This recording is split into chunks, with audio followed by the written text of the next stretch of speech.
Syedaralun, aparatur Kelurahan Pasir Putih Kota Depok bersama petugas keamanan dan masyarakat menggerebek sebuah rumah kontrakan yang diduga terkait praktik prostitusi online pada Kamis 21 Juli 2022 malam.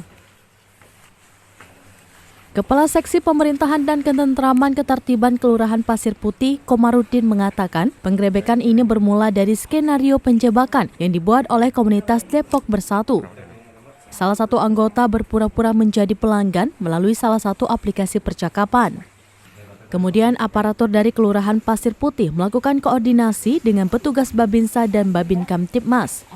Mereka bersiap untuk mengikuti skenario penggerebekan yang digagas oleh komunitas tersebut.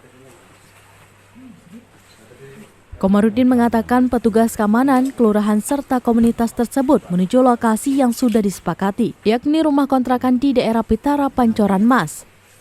Dalam penggerebekan tersebut ditemukan dua perempuan di ruangan berbeda. Salah satu di antaranya perempuan yang telah berpasangan dengan pemuda tersebut.